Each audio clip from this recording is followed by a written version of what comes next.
Hello everyone, आपको फिर से स्वागत है एक स्पेशल क्लास के साथ। जैसे कि हम सोल्व करते हैं एग्रीकल्चर के 1000 मोस्ट इंपॉर्टेंट क्वेश्चंस को, जिसका पार्ट नंबर 5 ये रहने वाला है। अगर आपने इस सीरीज़ के किसी भी पार्ट को मिस किया है या फिर सोल्व नहीं किया है तो सभी पार्ट्स आपको आई बटन पर देखने को मिल जाएंगे। ठीक है, ऊपर साइड राइट हैंड साइड में आपको दिख रहा होगा आई बटन, तो वहाँ पर जैसे ही आप क्लिक करोगे वहाँ पर आपको सभी पार्ट्स शो कर दी जाएंगी, तो वहाँ से आप सभी पार्ट्स को क्लियर कर सकते हो। ठीक है, तो चलिए आज की वीडियो को स्टार्ट करते हैं इस प्रकार की। इससे पहले यहाँ इसी प्रकार की एग्रीकल्चर रिलेटेड डेली वीडियोज़ के लिए चैनल को सब्सक्राइब भी कर लेना और पास के बेल आइकन जरूर दबा देना, जिससे जब भी हमारे कोई नई वीडियो अपलोड की जाए तो सबसे पहले आपको प्राप्त हो। ठीक है, तो चलिए आज की वीडियो को स्टार्ट करते हैं। आज नया सीख लेते हैं।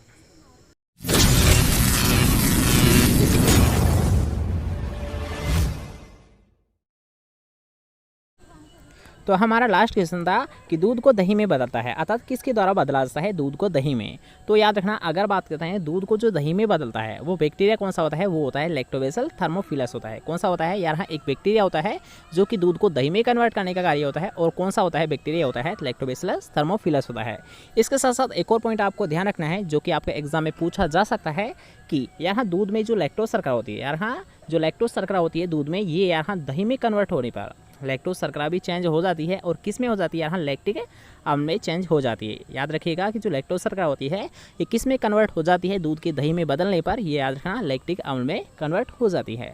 ठीक है, इसे भी आप नोट कर सकते हो, ये आपसे एग्जाम में पूछा जा सकता है। ठीक है, तो आज का हमारा फर्स्ट क्वेश्चन है कि पशु की आयु ज्ञात करने का सबसे अच्छा तरीका कौन सा होता है, तो ये होता है दांतों के द्वारा। ठीक है, यहाँ जो आयु गणना की जाती है तो इसका सबसे बेस्ट जो होता है मेथड वो कौन सा होता है, ये होता है दांतों के द्वारा। ठीक है, नेक्स्ट क्वेश्चन की बात करेंगे।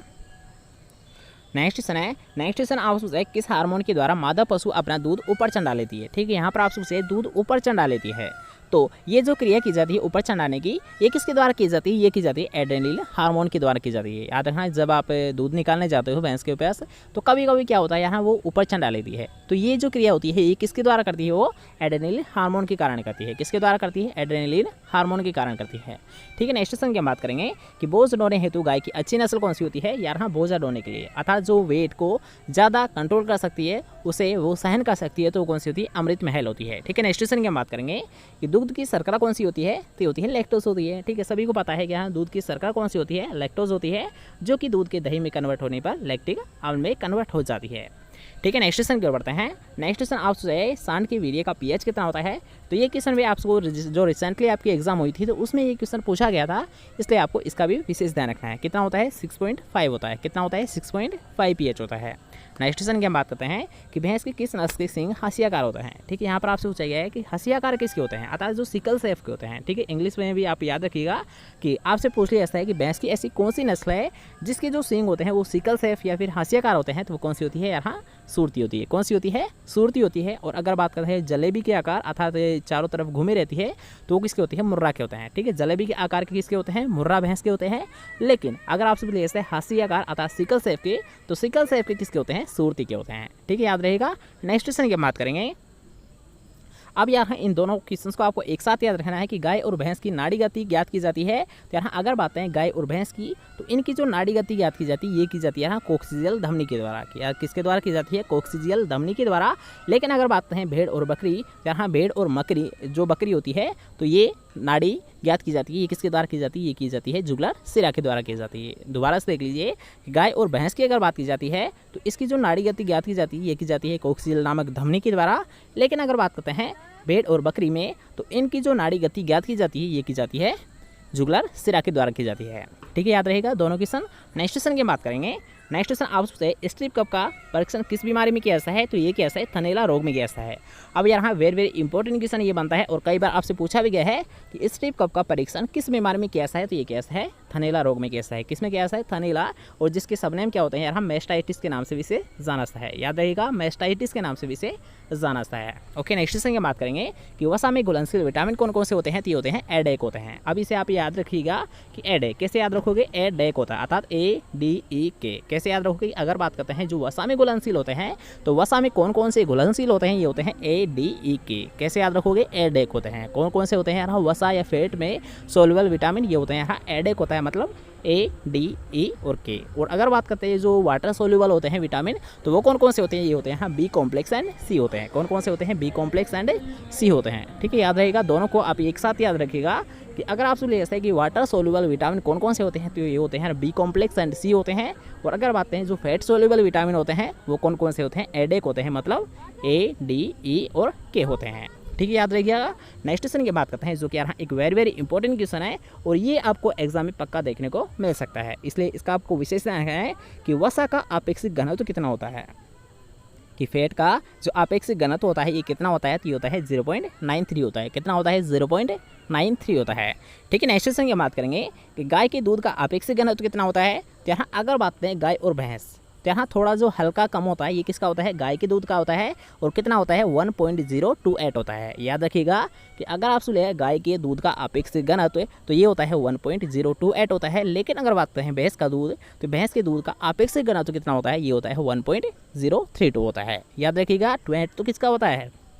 गाय का होता है और 32 किसका होता है? भैंस का होता है। ओके, नेक्स्ट क्वेश्चन की बात करेंगे कि वसा परीक्षण किसके द्वारा किया जाता है। तो याद हाँ, वसा जो परीक्षण कैसा है ये कैसा है? ब्यूटायरोमीटर के द्वारा कैसा है? किसके द्वारा कैसा है वसा परीक्षण? ये कैसा है? ब्यूटायरोमीटर के द्वारा कैसा है। अब बात करते हैं जो टोडा है, तो ये किसकी नस्ल होती है? तो टोडा यार हाँ भैंस की ही नस्ल होती है। किसकी होती है? टोडा नस्ल, याद रखना भैंस की ही होती है। ठीक है, नेक्स्ट क्वेश्चन की बात करेंगे। तो नेक्स्ट क्वेश्चन आपसे पूछा गया है कि पद्मा डेयरी होती है, तो यार हाँ ये सबसे पुरानी डेयरी होती है। ठीक है, ये याद रखना। इन दोनों क्वेश्चंस को आपको एक साथ याद रखना है कि अगर आपसे इसलिए ऐसा है कि पद्मा डेयरी होती है, तो यहाँ पद्मा डेयरी सबसे पहले आपको याद रखना है कि अजमेर में स्थित होती है।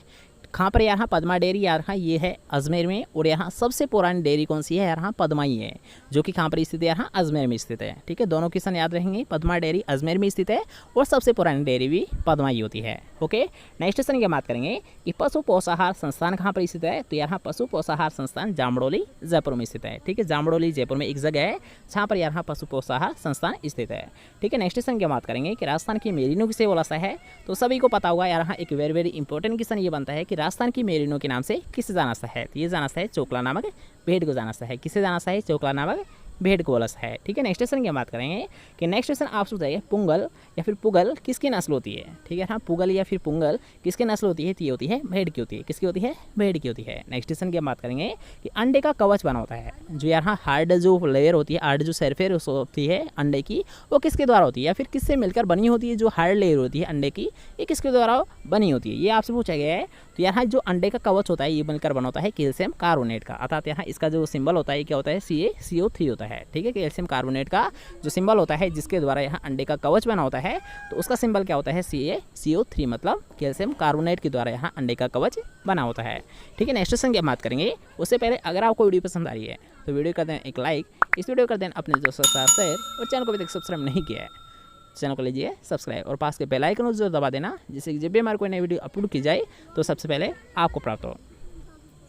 ठीक है, नेक्स्ट क्वेश्चन की बात करेंगे कि देसी घी में वानस्पतिक घी का पता लगा इससे है। अब यार हाँ कि ये जो प्रॉब्लम आती है ये मुख्यतः यार हाँ जब आप घी खरीदने जाते हो दुकान पर, तो दुकानदार क्या करते हैं यार हाँ जो आपको मिलावटी दे देते हैं। ठीक है, यार हाँ जो आपका देसी घी होता है तो उसमें वो यानी कैसे भी मान लीजिए कि वानस्पतिक घी को मिला देते हैं ताकि उनको क्या है कि अधिक मुनाफा मिल सके, तो उसलिए ये मिलाते हैं, आपस में मिलावट करते हैं। तो इसका जो पता लगा ऐसा है ये किसके द्वारा किया है? ये कैसा है? वाउनाड विधि के द्वारा किया है। ठीक है, अगर आप इसका पता करना चाहते हो तो आपको किसका प्रयोग करना होगा? यार हाँ वाउनाड विधि का प्रयोग करना होगा। ठीक है, याद रखिएगा कि देसी घी में वानस्पतिक घी का पता लगा ऐसा है किसके द्वारा? वाउनाड विधि के द्वारा किया है। ठीक है, नेक्स्ट क्वेश्चन की बात करेंगे। तो नेक्स्ट क्वेश्चन आप सोचते हैं सिंगरोधन में कौन सा रसायन काम में लेते हैं। ये भी एक अच्छा क्वेश्चन बनता है और कई बार आपसे पूछा भी गया है कि यार हाँ सिंगरोधन मतलब यहाँ जो सिंग को हटाने के लिए किस रसायन का प्रयोग ऐसा है, वो कौन सा होता है? कास्टिक पोटास होता है। कौन सा होता है? कास्टिक पोटास होता है। और कास्टिक पोटास का रासायनिक नाम क्या होता है? ये होता है पोटेशियम हाइड्रोक्साइड होता है। क्या होता है? पोटेशियम हाइड्रोक्साइड होता है। ठीक है, याद रखिएगा कि किसके द्वारा किया है? सिंगरोधन, अर्थात यार सिंगों को हटाए किस केमिकल के द्वारा किया है? ये क्या है? Caustic potash. और कास्टिक पोटास का जो सिंबल होता है या फिर केमिकल नाम आप मान सकते हो कौन सा होता है? KOH होता है। ठीक है, नेक्स्ट क्वेश्चन की हम बात करें कि दूध में प्रोटीन किस रूप में होती है। तो दूध में जो प्रोटीन होती है ये किस रूप में होती है? ये होती है पाइस के रूप में। और अगर बात करें जबकि वसा किस रूप में होती है, जहाँ प्रोटीन तो किस रूप में होती है? पाइस के रूप में। लेकिन अगर बात करें वसा, तो वसा होती है निलंबन के रूप में पाइस है। ठीक है, याद रखिएगा कि अगर पूछ लिया है प्रोटीन किस रूप में होती है, किस फॉर्म में होती है, तो प्रोटीन जो फॉर्म में होती है ये होती है पाइस फॉर्म में। और अगर बात करें जो फैट होती है अर्थात ये किस फॉर्म में होती है, तो ये होती है निलंबन फॉर्म में होती है। ठीक है, याद हुआ क्वेश्चन। नेक्स्ट क्वेश्चन की बात करेंगे। अब यहाँ पर आपको रेवोल्यूशन से संबंधित पूछा गया है क्वेश्चन। तो यहाँ पर आपसे पूछे श्वेत क्रांति होती है अर्थात जो व्हाइट रेवोल्यूशन होती है, तो इसका संबंध किससे होता है? तो सभी को पता है यहाँ श्वेत क्रांति का अगर बात करते हैं तो श्वेत क्रांति का जो संबंध होता है ये होता है दुग्ध उत्पादन से होता है। किससे होता है? दुग्ध उत्पादन से होता है। ठीक है, नेक्स्ट क्वेश्चन की बात करेंगे। नेक्स्ट क्वेश्चन आप पूछेगा लाल क्रांति अर्थात जो रेड रिवोल्यूशन होती है, तो इसका संबंध किससे माना गया है? तो यहाँ रेड रिवोल्यूशन होती है, तो इसका जो संबंध माना गया है ये माना गया है यहाँ मांस उत्पादन से। किससे माना गया है? ये माना गया है मांस उत्पादन से माना गया है। ओके, क्वेश्चन क्लियर हुआ। नेक्स्ट क्वेश्चन की बात करते हैं कि अंगोला नस्ल है, तो यहाँ अंगोला किसकी नस्ल होती है? याद रखना गाय की होती है। किसकी होती है? गाय की नस्ल होती है। ठीक है, नेक्स्ट क्वेश्चन की बात करेंगे। नेक्स्ट क्वेश्चन आपसे पूछा गया सेपरेटर दूध का रंग कैसा होता है? ठीक है, यहाँ पर आपसे पूछा गया जो सेपरेटर दूध होता है तो इसका जो कलर होता है ये किस प्रकार का होता है? तो ये होता है हल्का नीला होता है। किस प्रकार का होता है? हल्का नीले कलर का होता है सेपरेटर दूध का कलर। याद रखिएगा कि अगर आपसे कभी पूछ लिया ऐसा है कि सेपरेटर दूध है तो इसकी आप कैसे पहचान करोगे, क्योंकि यहाँ सेपरेटर दूध है तो इसका क्या होता है? हल्का नीले कलर का रंग होता है, जिसके माध्यम से आप इसको आसानी से पहचान सकते हो। ठीक है, नेक्स्ट क्वेश्चन की बात करेंगे। तो नेक्स्ट क्वेश्चन आपसे पूछा गया कि नवजात बछड़े व जुगाली नहीं करने वाले पशु को नहीं खिलाना चाहिए। ठीक है, दोबारा से क्वेश्चन को पढ़िए कि नवजात बछड़े या फिर जुगाली नहीं करने वाले पशु को क्या नहीं खिलाना चाहिए। तो जो ऑप्शंस है तो उनके अकॉर्डिंग राइट आंसर आपका क्या था? यार यूरिया नहीं खिलाना चाहिए। ठीक है, याद रखिएगा ये जो ऑप्शंस थे उनके अकॉर्डिंग राइट आंसर आपका क्या माना गया था? नवजात बछड़े व जुगाली नहीं करने वाले पशुओं को क्या नहीं खिलाना चाहिए? यूरिया नहीं खिलाना चाहिए। ठीक है, नेक्स्ट क्वेश्चन की बात करेंगे। नेक्स्ट क्वेश्चन आपसे पूछा गया कि दूध में विकसित अम्लता होती है अर्थात किसके माध्यम से होती है? ठीक है, आपने ये तो पढ़ा होगा कि दूध में अम्लता पाई है, लेकिन ये किसके कारण होती है? क्यों होती है ये अम्लता? तो इसका जो रीज़न होता है ये होता है लैक्टिक अम्ल के कारण होती है। और जैसे कि हमने आपको बताया था कि दूध जब दही में कन्वर्ट होता है तो जो लैक्टोज शर्करा होती है ये किस में कन्वर्ट हो जाती है? यहाँ लैक्टिक अम्ल में कन्वर्ट हो जाती है और ये क्या करती है? यहाँ उसमें अम्लता पैदा कर देती है। ठीक है, लैक्टिक अम्ल क्या कर देती है? दूध में अम्लता को जर्मिनेट कर देती है या फिर उसे पैदा कर देती है। ठीक है, प्रोड्यूस कर देती है। ओके, नेक्स्ट क्वेश्चन की बात करेंगे कि खोआ सबसे बेस्ट बनता है। तो यहाँ खोआ की अगर बात की जाए, अब यार इन दोनों क्वेश्चंस को आपको एक साथ याद रखना होगा कि अगर बात करें जो खोआ बनता है ये सबसे अच्छा किसका बनता है? ये बनता है भैंस के। लेकिन अगर बात करें छेना, तो छेना सबसे बेस्ट बनता है गाय के दूध का बनता है। दोबारा से देख लीजिए, इन दोनों में आप कंफ्यूज नहीं हो, इसलिए दोबारा से देख लीजिए कि खोआ जिसे आप देसी भाषा में क्या बोलते होंगे? मावा बोलते हो। ठीक है, कि जो मावा बनता है ये सबसे बेस्ट किसका बनता है? भैंस के दूध का बनता है। ठीक है, जो मावा बनता है, जो खोआ बनता है, तो ये सबसे बेस्ट किसका बनता है? भैंस का बनता है। लेकिन अगर बात करें जो छेना होता है तो ये सबसे बेस्ट किसका बनता है? ये बनता है गाय के दूध का बनता है। ठीक है, नेक्स्ट क्वेश्चन की बात करेंगे। नेक्स्ट क्वेश्चन आपसे पूछा गया है कि किसका दूध क्षय रोग प्रतिरोधी होता है? क्षय रोग का मतलब होता है टीबी प्रति। यार हाँ, क्षय रोग का मतलब होता है जो टीबी रोग होता है, तो इस टीबी रोग के प्रतिरोधी कौन सा होता है या फिर किस ऐसा कौन सा पशु है जिसका दूध यार हाँ टीबी के प्रति प्रतिरोधी होता है? तो कौन सा होता है? यार हाँ, बकरी का दूध होता है। ठीक है, यार हाँ, बकरी का दूध है ये टीबी के प्रति क्या होता है? प्रतिरोधी होता है। अर्थात यहाँ टीबी के जो पेशेंट होते हैं तो उनके लिए यहाँ उपयोगी सिद्ध हुआ है बकरी का दूध। ठीक है, नेक्स्ट क्वेश्चन की बात करेंगे। नेक्स्ट क्वेश्चन आपसे पूछा गया है कि ताजे दूध की अम्लता कितनी होती है? तो ये होती है यहाँ 0.12 से 0.14% होती है। कितनी होती है? अगर बात करते हैं जो अम्लता होती है ताजे दूध में तो ये कितनी होती है? यहाँ ये होती है 0.12 से 0.14% होती है। ठीक है, अब यहाँ पर याद रखना कुछ है। ठीक है, यहाँ पर जो पॉइंट दे रखे हैं आपको, कुछ तो ऐसे स्टूडेंट है जो कि इसको 12 पढ़ेंगे लेकिन यार 12 नहीं पढ़ते हैं। ठीक है, यहाँ पर एक कॉमन सेंस की बात है कि मान लीजिए अगर पॉइंट के बाद में आपको कोई भी संख्या दे रखी है, 2 या 3 कैसी भी संख्या दे रखी है, मान लीजिए 1 2 3 आपको दे रखी है। ठीक है, 0 पॉइंट अगर लग रहा है और उसके बाद में अगर आपको कितनी भी संख्या दे रखी है तो उसे आप यहाँ यानी सिंगल बाई बोलोगे। जैसे कि अगर आप इसका उच्चारण करोगे, इसको अगर आप बोलोगे तो कैसे आप इसे बोलोगे? यहाँ 0.123 बोलोगे। ठीक है, न कि आप 123 बोलोगे। याद रखिएगा, एक कॉमन क्वेश्चन भी पूछा सकता है, कोई भी आप जनरल नॉलेज के लिए भी आपसे पूछ सकता है कि इसे आप क्या बोलोगे। तब आपको ये याद रखना है कि 0.123 आपको बोलना है, न कि यहाँ 123 आपको बोलना है। ठीक है, याद रखिएगा कि अगर पॉइंट के बाद में कोई भी संख्या आती है तो उसे सिंगल में बोला सा है, एक साथ नहीं बोला सा है। ठीक है, इस बात का हमेशा ध्यान रखना है। ओके, नेक्स्ट क्वेश्चन की बात करेंगे। नेक्स्ट क्वेश्चन आप सोचे कितनी अम्लता होने पर गर्म दूध फट जाता है? यहाँ कितनी अम्लता होने पर दूध को गर्म करने पर फट जाता है? यहाँ जो अम्लता होती है ये कितनी अधिक नहीं होनी चाहिए? यहाँ 0.2 से 0.3% नहीं होनी चाहिए, अर्थात इससे अधिक नहीं होनी चाहिए। अगर हो जाती है तो उससे क्या होता है? अगर आप दूध को गर्म कर रहे हो तो उससे क्या होता है? दूध फट जाता है। इसलिए यार हाँ कि जो उसकी अम्लता है ये अधिक नहीं होनी चाहिए। ठीक है, नेक्स्ट क्वेश्चन की बात करेंगे। नेक्स्ट क्वेश्चन आपसे है ताप द्वारा नष्ट होने वाले विटामिन कौन सा होता है? तो ताप द्वारा नष्ट होने वाले विटामिन कौन सा होता है यार हाँ, ये विटामिन सी होता है। इसलिए यार हाँ हमारी जो शरीर होता है, हमारी जो बॉडी होती है, तो इसमें विटामिन सी की ज़्यादा कमी पाई जाती है बजाय दूसरे विटामिनों के। क्यों पाई जाती है? क्योंकि यहाँ जब हम मान लीजिए कोई सब्जी पका रहे हैं तो उससे क्या होता है, जो उसमें जो विटामिन सी होता है तो वो नष्ट हो जाता है और हमारी बॉडी को वो मिल नहीं पाता है। इसलिए यहाँ हमारी बॉडी में विटामिन सी की कमी हो जाती है। ओके, नेक्स्ट क्वेश्चन की बात करेंगे कि वीर्य में सुगंध आने का कारण क्या होती है? वीर्य में सुगंध आने का कारण क्या होता है? तो ये होती है यहाँ प्रोस्टेट ग्रंथि से निकलने वाला स्राव होता है। किसके द्वारा होता है जो वीर्य में सुगंध आती है? तो ये किसके द्वारा होती है? ये होती है प्रोस्टेट ग्रंथि से निकलने वाला स्राव होता है, जिसके द्वारा उसमें सुगंध आती है। ठीक है, नेक्स्ट क्वेश्चन की बात करेंगे। नेक्स्ट क्वेश्चन आप सोचेंगे पशु बीमा योजना की शुरुआत कब की गई थी? तो याद रखिएगा कि पशु बीमा योजना है तो इसकी शुरुआत की गई थी 1974 में। कब की गई थी यहाँ पशु बीमा योजना की शुरुआत? ठीक है, नेक्स्ट क्वेश्चन की हम बात करेंगे। नेक्स्ट क्वेश्चन आप सीमेंट को संरक्षित रखा जाता है या फिर जो वीर्य होता है तो इसे लंबे समय तक स्टोरेज रखा जा सकता है, अर्थात किस टेम्परेचर में इसे लंबे समय तक संरक्षित रखा जा सकता है? तो कितना डिग्री सेंटीग्रेड होता है? ये होता है यार -196 डिग्री सेंटीग्रेड तापमान पर रखा जाता है। दोबारा से देख लीजिए यार, अगर पूछ लिया ऐसा सीमेंट या वीर्य को लंबे समय तक किस टेम्परेचर पर स्टोरेज किया जाता है, तो ये कैसा है -196 डिग्री सेंटीग्रेड तापमान। ठीक है, याद रखिएगा। नेक्स्ट क्वेश्चन की बात करते हैं। नेक्स्ट क्वेश्चन आप सोचिए साइलेज बनाने के लिए फसल को कब काट लेना चाहिए?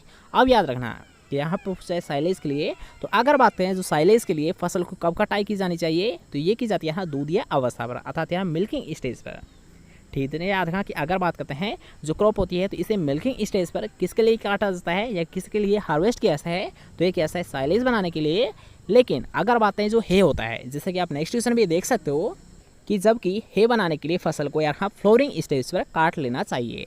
अर्थात यहाँ अगर बात करें साइलेज के लिए, तो साइलेज के लिए जो फसल की कटाई की जाती है ये की जाती है मिल्किंग स्टेज पर। लेकिन अगर बात करें है बनाने के लिए, तो है बनाने के फसल की कब कटाई की जाती है? ये की जाती है फ्लोरिंग स्टेज पर, अर्थात यहाँ पुष्प आने पर उसकी कटाई कर लेनी चाहिए। ठीक है, दोनों पॉइंट क्लियर हुए। नेक्स्ट क्वेश्चन की हम बात करते हैं कि साइलेज का पीएच मान कितना होता है? तो यहाँ साइलेज का जो पीएच मान होता है ये होता है 4.5 होता है। कितना होता है? 4.5 से कम होना चाहिए। ओके, नेक्स्ट क्वेश्चन की बात करते हैं कि गाय की ऐसी कौन सी नस्ल है जिसे यहाँ लोला के नाम से जाना जाता है? ठीक है, याद रखिएगा कि लोला के नाम से किसे जाना जाता है? ये जाना जाता है साहिवाल नस्ल को जाना जाता है। किसे जाना जाता है? यहाँ साहिवाल नस्ल को जाना जाता है। अब इसे लोला क्यों कहते हैं इसका भी तो आपको पता होना चाहिए ना, कि जो साइलेज नस्ल होती है तो इसे यहाँ लोला के नाम से जाना जाता है। लेकिन क्यों इसे साइलेज क्यों बोला जाता है? यानी जो लोला होता है, सॉरी जो साहिवाल होती है तो इसे लोला क्यों बोला जाता है? तो यहाँ जो साहिवाल नस्ल होती है तो इसकी जो त्वचा होती है ये क्या होती है? ढीली ढाली होती है, अतः मुलायम होती है। दोबारा से देख लीजिए कि साइलेज जो नस्ल होती है तो इसकी जो त्वचा होती है क्या होती है? ढीली ढाली होती है, अर्थात यहाँ मुलायम होती है। इसलिए यार यहाँ जो साहिवाल नस्ल होती है तो इसे लोला के नाम से जाना जाता है। ठीक है, क्वेश्चन क्लियर हुआ कि इसे लोला क्यों बोला जाता है? क्योंकि इसकी जो त्वचा होती है क्या होती है? ढीली ढाली होती है, इसलिए यार इसे लोला के नाम से जाना जाता है। ओके, नेक्स्ट क्वेश्चन की बात करेंगे कि विश्व की सबसे लंबे कान वाली नस्ल कौन सी होती है? तो ये होती है लिंकन होती है। कौन सी होती है? विश्व की सबसे लंबे कान वाली नस्ल तो होती है लिंकन होती है। ठीक है, नेक्स्ट क्वेश्चन की बात करेंगे कि राजस्थान की अर्थव्यवस्था में किस पशु का योगदान सर्वाधिक होता है? तो वो होता है यार भेड़ का होता है। ठीक है, याद रखिएगा अर्थव्यवस्था में सबसे ज़्यादा किस पशु का योगदान होता है? यार ये क्वेश्चन आपसे एग्जाम में क्वेश्चन पूछा जा सकता है, इसलिए यार इसका आपको विशेष ध्यान रखना है कि किसका होता है अर्थव्यवस्था में सबसे ज़्यादा योगदान? ये होता है भेड़ का होता है। किसका होता है? भेड़ का होता है। ठीक है, नेक्स्ट क्वेश्चन की बात करेंगे। नेक्स्ट क्वेश्चन आप सोचेंगे कि ऊँट में मद आने को रट या मस्त के नाम से जाना जाता है। ठीक है, ये क्वेश्चन आपसे एग्रीकल्चर सुपरवाइजर में पूछा गया है, इसलिए आपको इसका भी याद रखना है विशेष कि ऊँट में जो मद आती है, ठीक है यार हाँ, जब वो हीट में आता है या फिर जो मद आना उसके ऊँट की, तो मद आने को किस नाम से जाना है? इसे बोला जाता है रट या मस्त के नाम से जाना है। ठीक है, मस्त या फिर मस्त के नाम से जाना है। ठीक है भी आपको देखने को मिल सकता है ऑप्शन में, तब आपका राइट आंसर क्या होगा? ऊँट में जो मद आने की अवस्था होती है तो उसे किस नाम से जाना है? यहाँ रट या मस्त के नाम से जाना है। ठीक है, नेक्स्ट क्वेश्चन की बात करेंगे जो कि आज का हमारा लास्ट क्वेश्चन है कि गो पशु की कौन सी नस्ल रोगों के प्रति प्रतिरोधी होती है? तो वो कौन सी होती है? थारपारकर होती है। कौन सी होती है? एक और बात देख लीजिए कि गो पशु की ऐसी कौन सी नस्ल है जो कि यहाँ रोगों के प्रति प्रतिरोधी होती है? तो कौन सी होती है? थारपारकर होती है। कौन सी होती है? थारपारकर होती है। तो आज के लिए बस इतना ही। कैसा लगा आज का वीडियो कमेंट करके जरूर बताएं। अगर आपको वीडियो पसंद आया है तो वीडियो कर देना एक लाइक, इस वीडियो कर देना अपने दोस्तों के साथ शेयर, और चैनल को अभी तक सब्सक्राइब नहीं किया है तो चैनल को लीजिए सब्सक्राइब। मिलते हैं नेक्स्ट टाइम पर, तब तक के लिए जय हिंद, बाय बाय, टेक केयर।